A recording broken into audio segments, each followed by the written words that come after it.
thank you so much for taking the time to come and meet with us today. We promise to not keep you any longer than 13:45 hours today. We promise to feed you. There is no liquor, but there's lots of coffee and tea and drinks, etc., and good food. So thank you for taking the time to come. All right, so I just want to tell you a little bit about who the research team is. And those are us. It's myself, Mike Villeneuve, who's here today but is actually doing a class, so he may or may not come in a little bit later on. And he's one of our co-principal investigators. He was the person who really did the comparative analysis. He was the major lead person in that. Audrey Laporte, who is a faculty member up in IHPME, one floor up, and she will be in and out. You might see her today as well. Whitney Burton is also a professor from IHPME, and she won't be here today. She's not here. Margaret Sarah, you know, or you've met. Aaron and Matt, who's in the back. I can see him way back there. And Alyssa, who's there as well. So thank you very much for allowing us to bring this to you. Just a little bit about our goals. The purpose of our forum today, even though it's brief, is to really do three things. Disseminate some of our key study findings to you, some of our key stakeholders, engage you in helping us share our findings, but also using your expertise to actually validate or change our perspective on some of the findings that we actually have found. And we wanted to bring together you, key stakeholders, to discuss potential future directions for home and community-based care in Ontario.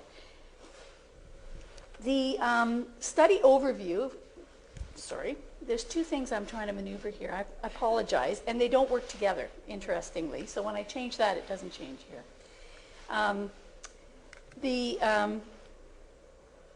It just changes here. Am I pointing at the wrong thing? No. Is it changing on here? Nope. It's changing here. So not in presentation mode. Hold on. Right. Hold on. I can do that myself. Can you do that? Just go right there. Bear with us. This isn't our computer. Did they really leave too? They really did, so you They might want to left go too. get them. Okay. I'll be right back. Sorry about that. Well, I'll tell you about the study overview, and you won't see it quite yet. It did work for a second, did it not? We changed some slides. I'm going to try one more thing. No. Okay. I've got it here. Sorry about that. So, of course, you know, the title of the study is Impact of Home Care Nurse Staffing, Work Environments, and Collaboration on Patient Outcomes in Home Care. And the purpose of our study, we had two main purposes, was to gain an understanding of current structures of home-based patient care delivery for Ontario long-term maintenance patients. So we're not really looking at those acute patients. We're looking at short stay. We're looking at those long-term maintenance patients. And we wanted to look at how structures of care related to outcomes of care within that patient population. We actually used what we call a mixed method study design.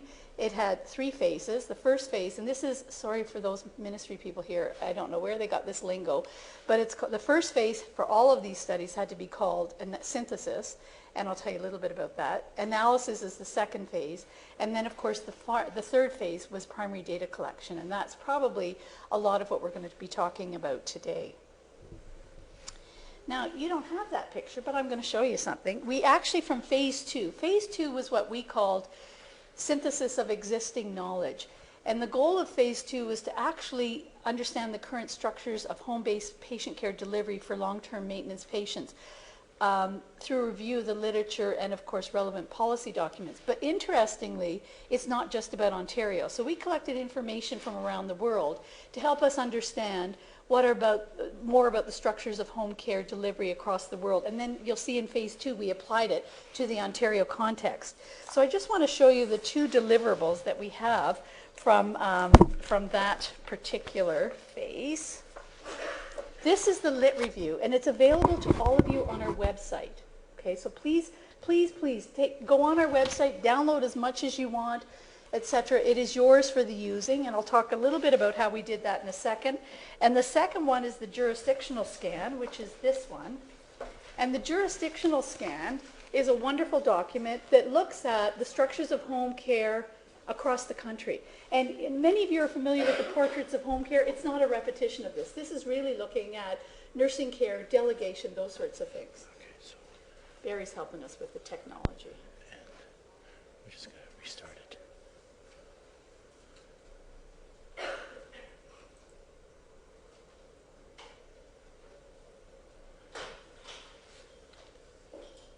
Both of these documents are free for you to download at any particular time. Let's see if I can catch up. Don't go too far, Bear. Oh, that's good. Okay, those are the pictures of the documents that I was just holding up for you. In phase one, this phase one, which we call synthesis, there was this two things, the lit review and the jurisdictional scan. And the lit review was a scoping review that we did to address 7 specific questions. They're all nicely outlined in here, but I'll give you an idea of what they are. Just so that if they're of no interest to you, don't bother looking at the lit review. But we asked things like, what nursing care activities are performed by RNs, RPNs, and unlicensed assistive personnel in home care? What is the relationship between care provider type and patient outcomes in home care? What is the relationship between care provider mix and patient outcomes in home care? What is the relationship between continuity of care and continuity of care provider and patient outcomes, etc.? Those are the kinds of questions that we asked in the lit review. There was, interestingly, overall, I would say, very little evidence about to address any of the questions that we wanted to address, but there is some literature. In the second document, the jurisdictional scan, we actually sent out, and Margaret was the lead on this, we sent out an email request to key informants across the country in every province and in every territory, and to asking them to identify for us any existing legislation, policy documents, gray literature that they thought influenced the structures of home care. And we also looked at publicly available documents that we retrieved. And we provided this document, the jurisdictional scan provides a document or a summary of the legislation, gray, policy literature by Canadian province. So that's the only thing that makes it look like the portrait of home care is because it's province by province. In phase 2, it was called analysis of the existing knowledge. The purpose of, or the goal of phase 2 was to analyze and apply the findings that we learned from the jurisdictional scan and the lit review to the Ontario context, highlighting some of the policy issues that remain for Ontario. And this too is a great document. It looks like this. Just like this. It's not a hard read, it's not a long read. You can download it from our website. And our co-principal investigator, Mike Villeneuve, was responsible for doing much of that. It was a grind of reading the lit review, looking at the jurisdictional scan information, and then looking for gaps in and current policy issues, et cetera, across the provinces and territories. And, it's really more of a contrasting document about what we're like versus what other people are, what other provinces and jurisdictions are like.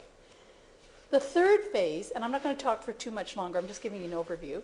The third phase is what the primary data collection phase, and that's where we looked at collecting data to describe the current structures of home care for long-term maintenance patients in Ontario, and to examine how those structures of home care were related to the outcomes of home care. And the primary questions, we asked a few other questions, but the ones we're going to talk about today are things like, which patient care activities are provided by registered nurses, registered practical nurses, and PSWs in home care in Ontario? How are patient care activities assigned, delegated, taught, and supervised in home care in Ontario? What are the barriers and facilitators to the provision and delegation of patient care from the perspective of care providers? And what is or are the relationships between care structures and patient outcomes?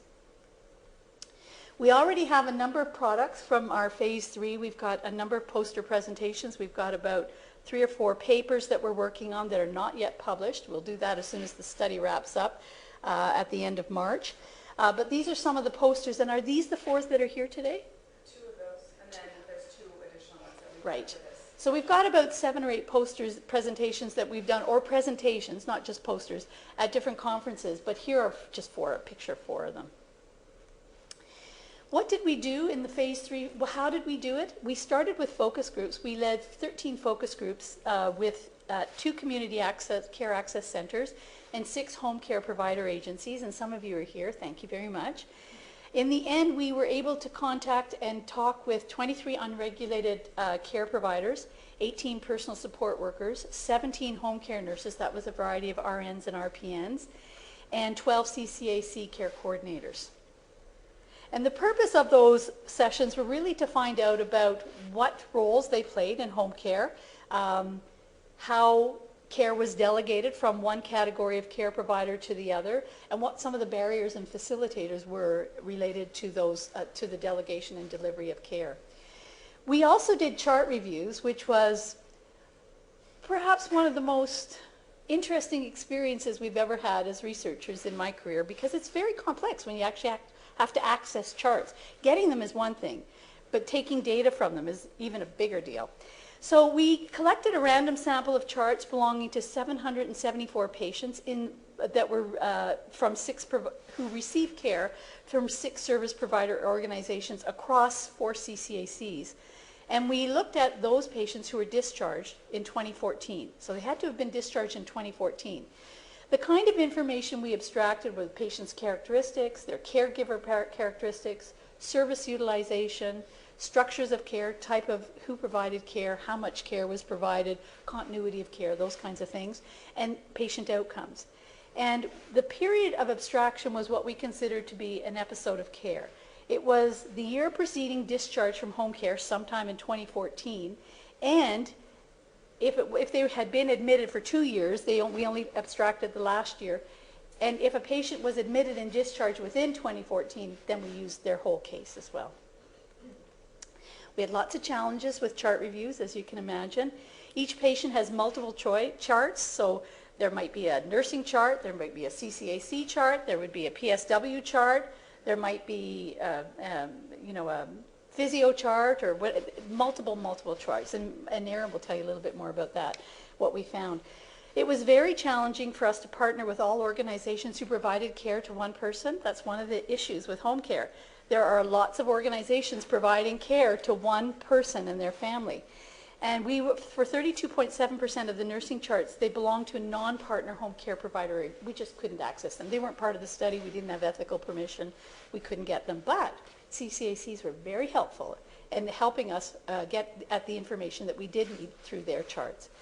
The retrieval of paper charts from patients' homes was inconsistent, and of the 774 PSW charts that we had, or that we were looking for, only 50% of them contained complete records, 25.5% contained only administrative records, when they were admitted and when they were, that kind of stuff, and 21% were missing records entirely.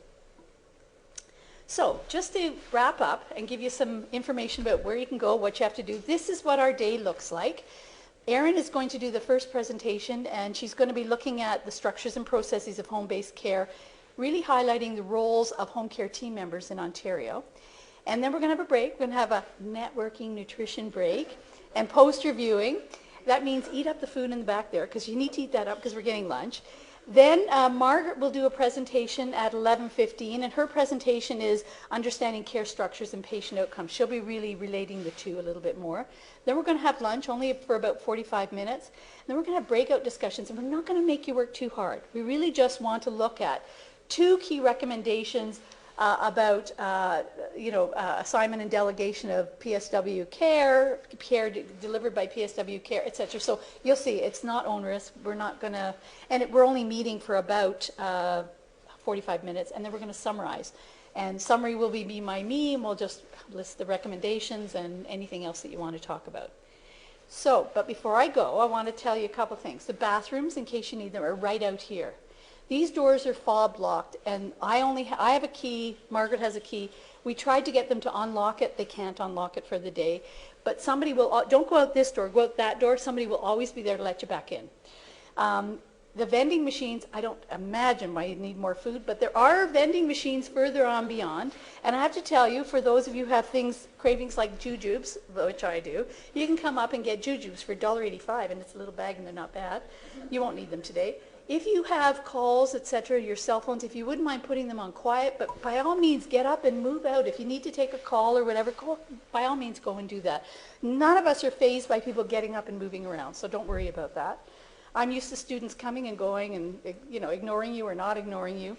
And we also gave you feedback forms. If you wouldn't mind taking sometime before you leave today, fill out the feedback form, and there's a gray box along the window in the back where the white tables and chairs were. If you wouldn't mind just giving us a little bit of feedback. So enjoy the day, and thank you. We're looking forward to all the wisdom you can provide us over the next couple of hours. Thanks. Erin. Yes. Thank you. I don't want to mess it up there. Need your microphone. Yeah.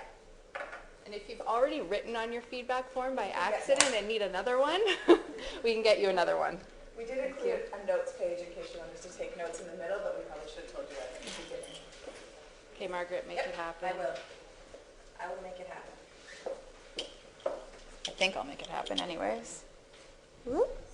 So stressful. I don't know touchscreen computers. I also don't love touchscreen computers. Okay, Erin. Presenter. Perfect. Bam. All right. Okay, so it looks good. All right. So my name is Erin. I'm a former home care nurse. I also worked in home care as a personal support worker when I was in nursing school, and I'm now a PhD student here doing work looking at access to home care. But today I will be presenting to you the findings of this study that we've been working on, and my presentation is developing a picture of the home care team. Mostly I'll be going over the home care team member roles and a little bit about delegation, teaching, and assignment of care to PSWs in home care. If you have any questions or need clarification throughout the presentation, just put up your hand and I can provide that clarification, but we should have some time for questions at the end as well. So like I said, today we'll be covering the home care team member roles. We'll be looking more specifically at the personal support worker role. I'll be going over delegation, teaching, and assignment, and then I'll be finishing up with some challenges to the safe integration of PSWs. They're already providing the bulk of care in home care, but we found some issues that we thought needed to be highlighted here. So through focus group sessions and the jurisdictional scan, we identified 7 sort of key groups, provider groups that are part of the home care team. You can see the care coordinator sort of the hub there. They're the ones who organize all of the other services. We have primary care providers, personal support workers, the PSS supervisors are the individuals, mostly nurses, who supervise PSWs.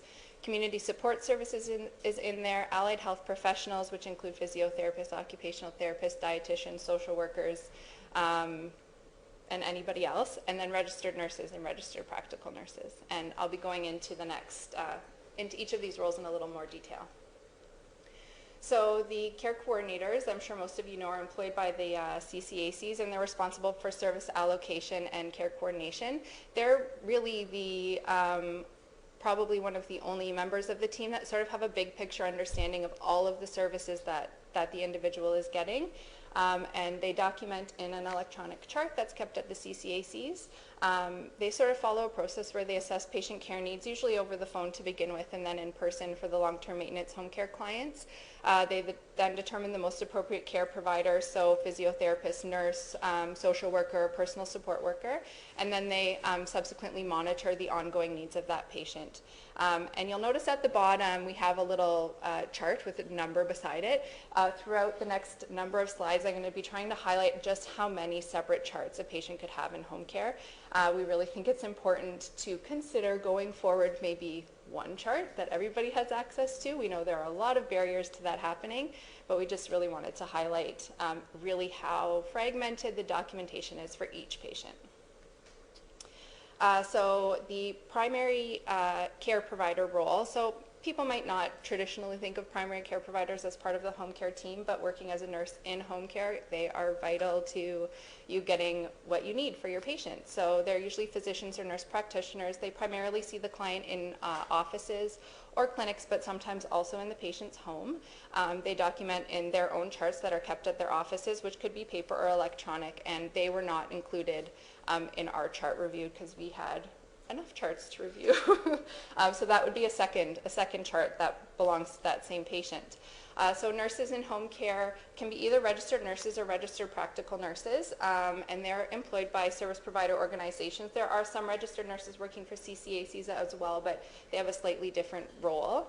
The nurses plan and provide direct patient care, and in Ontario, the care that they provide can be very complex, and it can include chemotherapy, certainly a lot of intravenous infusions, dialysis, and palliative care. And if you look across the country, home care nurses are not doing these things in all provinces. So Ontario is fairly advanced in terms of what we provide to patients in their homes. And that would be a third chart. Allied health providers, so these would include physiotherapists, occupational therapists, all those roles that I mentioned previously, also employed by service provider organizations. In some areas, they're also employed by community care access centers, though, as well. They plan and provide direct patient care, and they document in their own charts. So you might have a patient who has occupational therapy and physiotherapy, maybe from the same agency, maybe not, but they likely have two separate charts. So we have one chart here, 4, but it might be 4 and 5, or 6 if you have 3 allied health providers working with that patient. Personal support services supervisors are probably a lesser known role to a lot of people, but they're very important. They supervise and monitor and plan care for patients receiving personal support. They're employed by the service provider organizations, and so when you have a PSW go into a patient's home, the PSW is usually the first person there, but their supervisor should be there hopefully within a couple weeks to more accurately, I guess, plan care for that patient and assess their needs. They document in an employee record, so they would document about the personal support workers, and they would also document an in-office chart, which could be electronic or paper. A lot of the agencies, or a number of the agencies that we worked with actually had hybrid charting, so they had patients who had electronic chart and a paper chart, and that was fairly difficult to reconcile for the chart reviewers. So you can imagine how being a care provider and trying to access information about your patient might be very challenging. And so that would be a 5th chart. Personal support workers are also employed by service provider organizations, and like I said, they're usually the first person to go into a patient's home, especially if they are only receiving supportive care. The wait times for some of the other services are a little bit less, so if you're receiving nursing and supportive care, the nurse might go in first, but they don't plan any of the supportive care, so this is sort of very separate. So they sort of are going in blind. They might have minimal information about that patient, and certainly through our focus groups, we noted that they really felt unprepared to go in to visit some patients, and that was worrisome for a lot of them.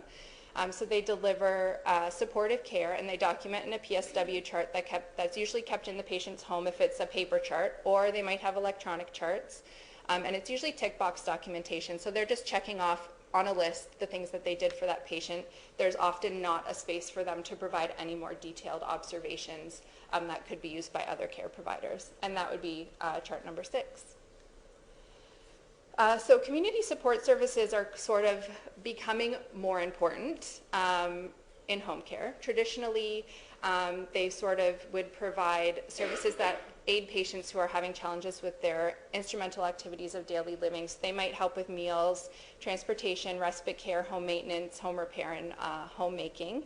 However, their role is changing. In 2014, there were some changes to regulation in Ontario that's now allowing community support services organizations to provide personal care, so bathing, other personal hygiene activities, and this is fairly new. So what would happen is if a patient does not qualify for services through the CCAC, the care coordinator could link that person to a community support services organization, and then that organization would take over care for that patient. They would no longer be cared for by the care coordinator at the CCAC, so it's very separate, but the referral process can happen through the Community Care Access Center. They would likely have their own chart. We sort of found out about them in the process of working on this grant, because even though we've worked in home care and we know a lot about the system, we didn't know about this group of providers when we made the grant. So unfortunately, we were unable to include them in this study, but certainly going forward in any work that we do, we know that this is an increasingly important group of people. So that would be chart number 7, which not even the people at the CCAC would have any access to or right to look at. So back to the home care team. And we'll look a little bit about communication, because what we really found is that although there are a lot of people providing care for these patients, there's really minimal communication between the different providers with the exception of the care coordinator.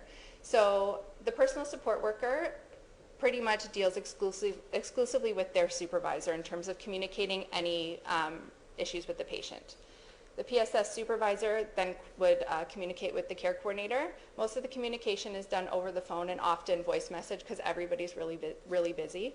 We do know that there's some communication over email within an agency, but usually not across agencies. The care coordinator can communicate and does communicate often with the nurses who communicate with the care coordinator. And primary care also probably communicates most often with nurses in my experience, but also with the care coordinators as well, especially if they have new orders or things to change with regards to the care plan. Allied Health also deals directly with the care coordinator, and as I said, the care coordinator is referred to community support services, but after the referral process is done, there's no evidence anyways of communication back the other way. So now we're going to just delve a little deeper into the role of the personal support worker, and we'll look at their education, core competencies, and added skills.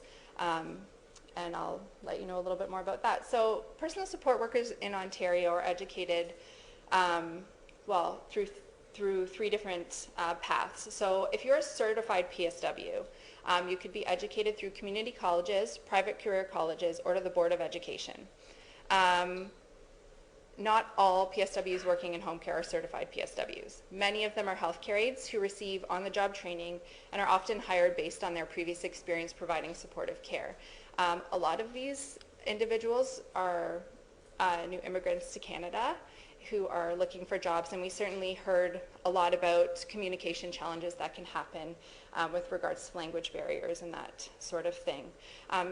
When we say PSWs today, I'm sort of referring to that whole group of people regardless of how they're educated, but just know that there is sort of that divide. So Zoe, one of the students who's been working with us, has done a bit of an analysis about the educational programs that PSWs go through.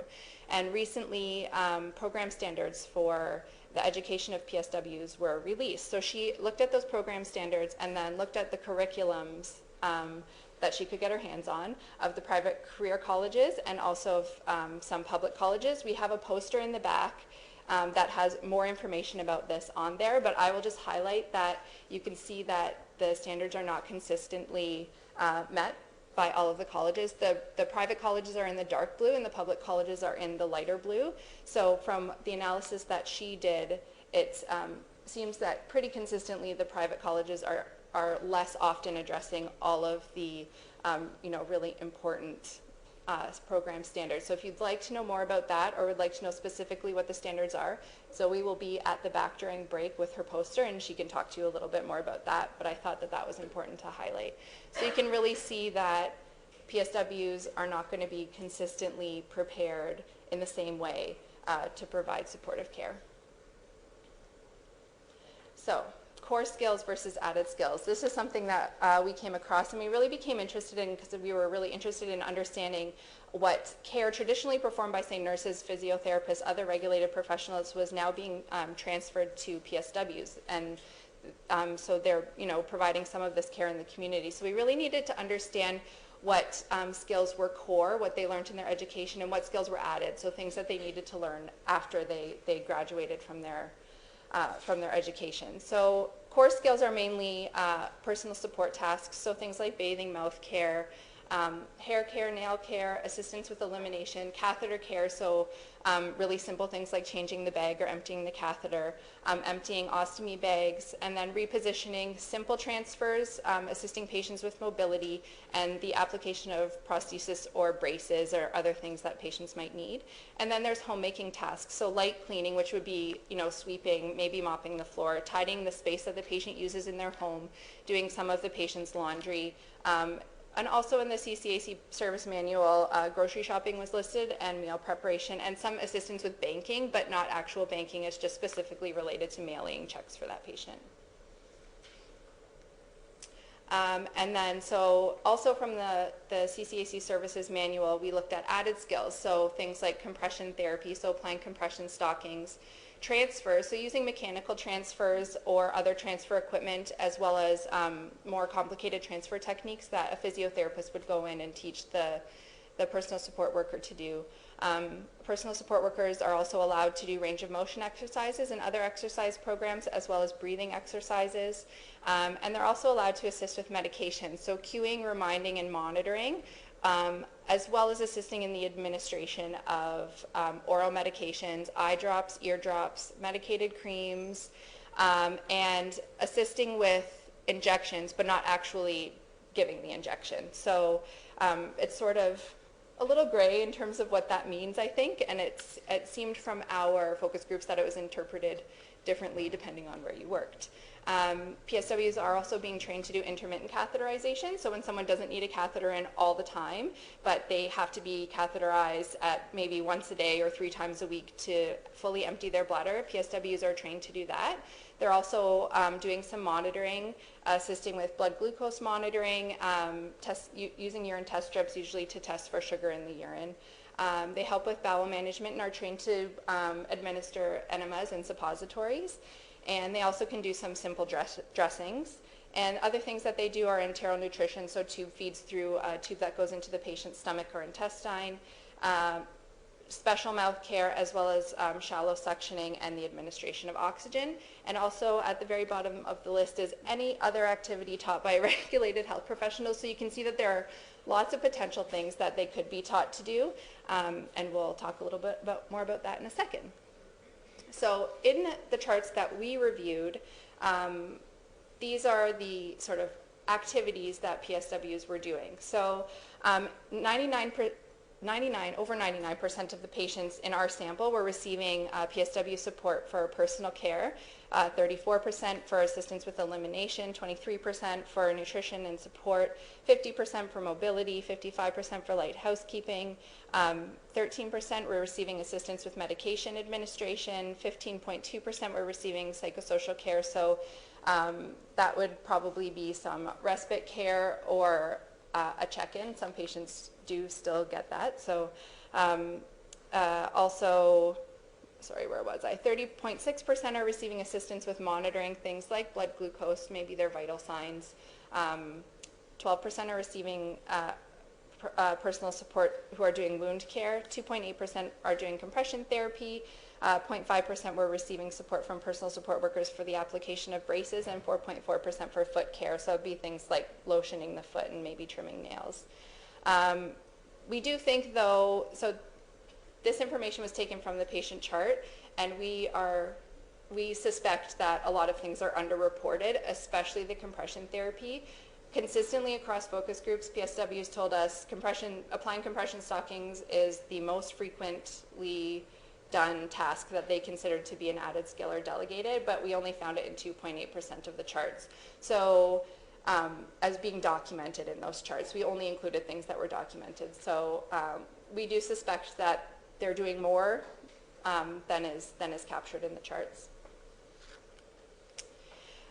So these are the added skills. Specifically, we looked at what percentage of patients were receiving care from PSWs for these added skills. So 4.3% were receiving assistance with transfers, using equipment or special teaching, 9% range of motion, like I said, 2.8% with compression stockings, but we suspect that that is underreported, 0.1% for in and out catheterizations.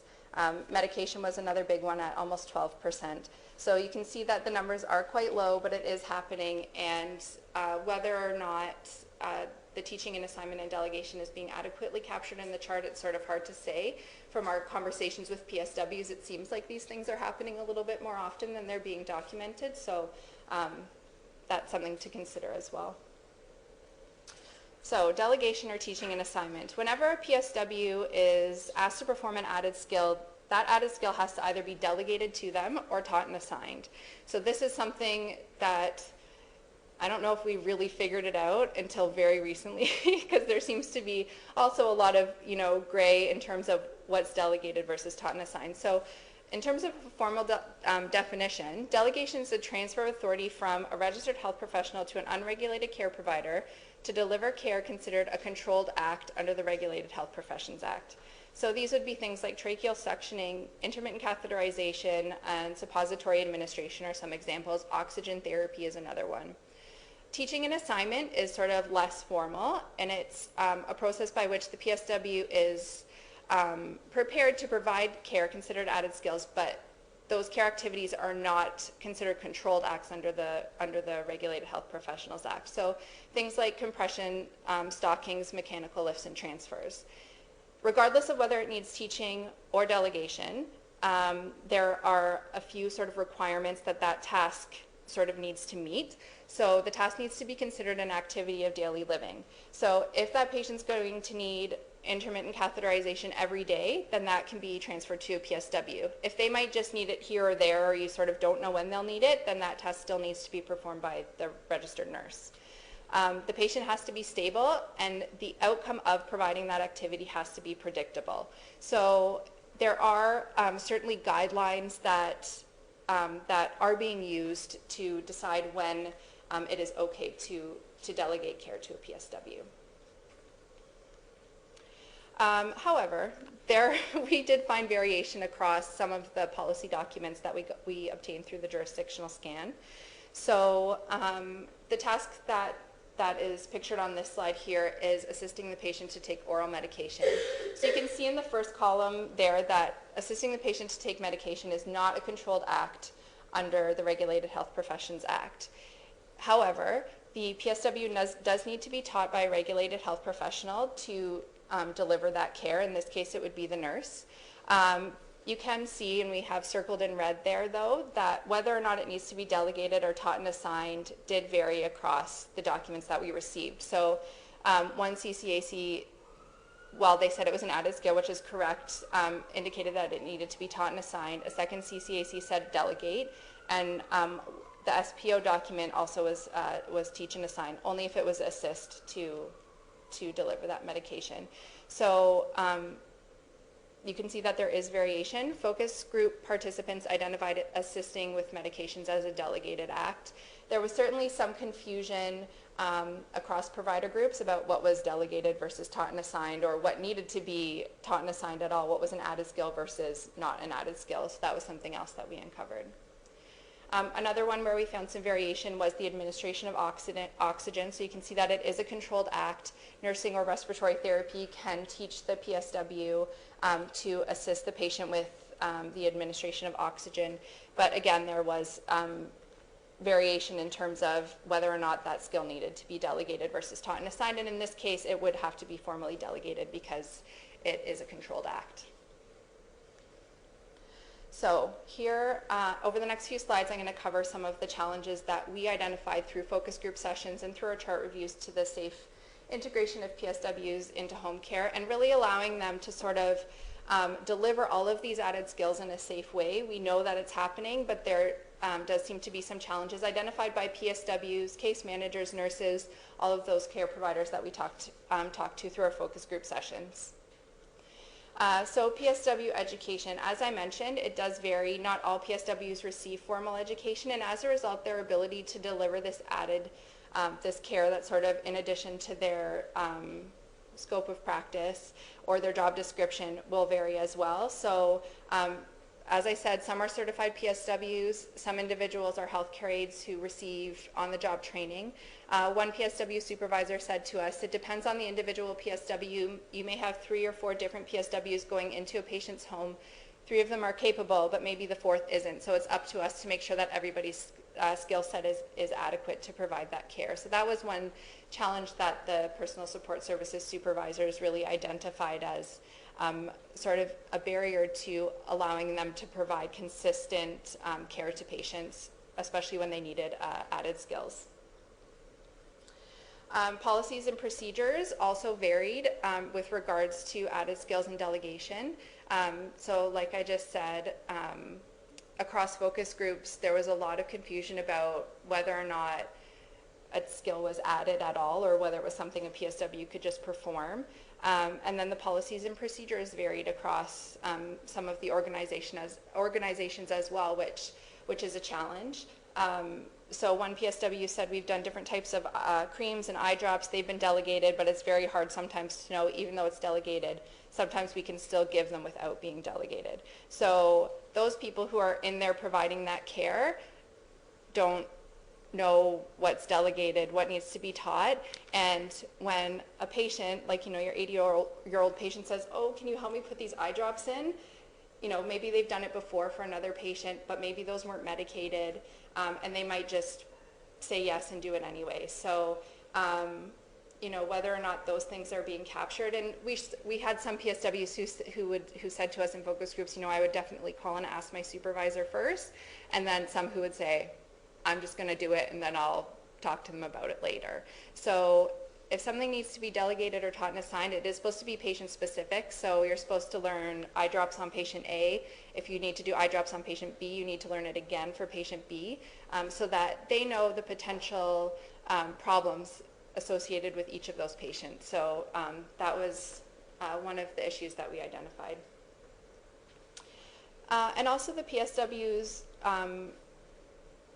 told us about how they weren't actually provided extra time to provide these added skills. So especially in the case of range of motion exercises or some physiotherapy exercises, they were expected to perform the skill, but they weren't given, like an extra 15 minutes on their visit to add that care in.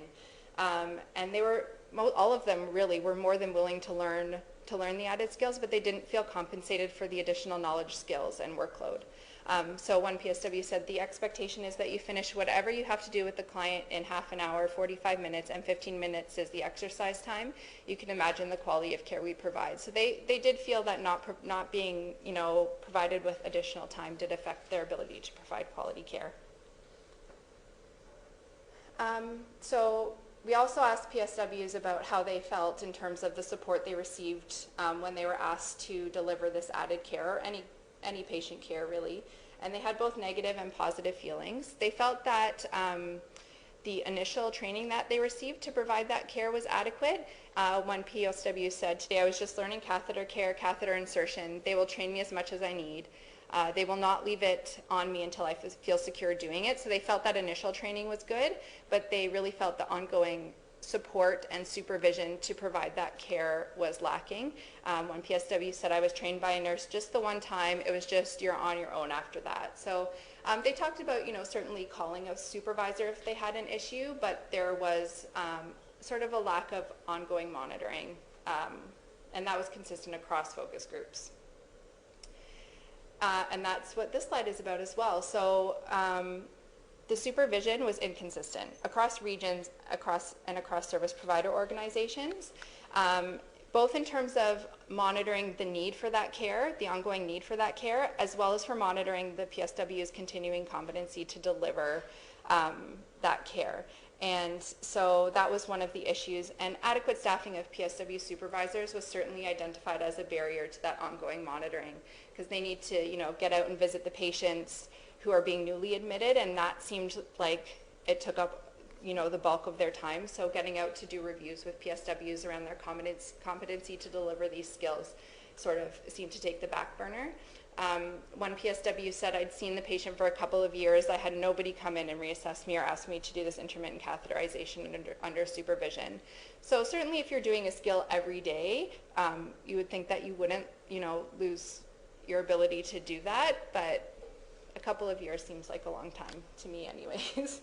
And then another PSW said, we're stretched so thin in terms of supervisors, we're just left to our own devices. We do the best we can. If we have any concerns, we usually bring them forward. So that's good, as long as the PSWs bring the concerns forward. Certainly if they don't, then that's another issue. So that's it for me. Does anybody have any questions?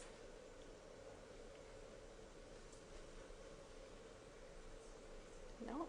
Okay, so that means we get a little bit longer for a break. So if you'd like to head to the back, you can look at some of our posters, mingle, get some food, and we'll meet back here. I don't have the agenda. at 11:15 for our next presentation. Thank you.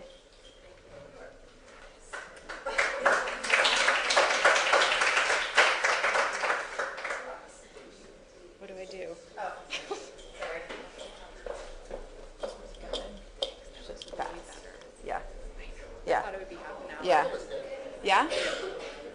Not worthy of a question, but a couple of quick comments on your presentation. Yeah, certainly. You're referencing care coordinators. Depending upon your audience, it might Yeah. be very good to mention that care coordinators are regular health Yes. professionals. Yeah, that's true. You're very Primarily right. nurses, but there are other. Primarily nurses in some areas, but in other areas, primarily social workers. So, I mean, it's very dependent on the CCAC that you're in, but in the ones that we visited, some were like 100% registered nurses, basically, and then other locations were much But I think higher. it's important to mention. Yeah, absolutely. You're right. I've had a thing for 20 years about the next Sorry, comment. 1 second. Go The ahead. next comment is you reference allied health professionals. Yeah. I think you should reference them as regulated health professionals. Okay. Other. Okay. Because my thing is language is important. Yeah. Allied to whom? Yeah. It almost, To nurses, I guess, right? well, in many cases, it's doctors. Yeah. Yeah. So language is important because it almost creates doctors and nurses And then them. everybody else. Yeah. Yeah. And they Yeah. are regulated. You're health right. professions. Yeah. They have the same Very status. important. Yeah. You're And right. the third thing, when you mention SPOs and you mention either paper records or electronic records, the way it's presented suggests that all SPOs have electronic record-keeping capability. And I And don't not believe all that's of them true. do. It's probably not. Yeah. St. Liz, Yeah. The big Lead ones. There, I don't know about others, I really don't, but two Yeah. come to mind. And it would be important to just differentiate, use the word some. Yeah. Okay. Yeah. Yeah. Points well taken. Great. Thank you. I did Should not write those points. write them down right now. Hold on. I just need to press stop on this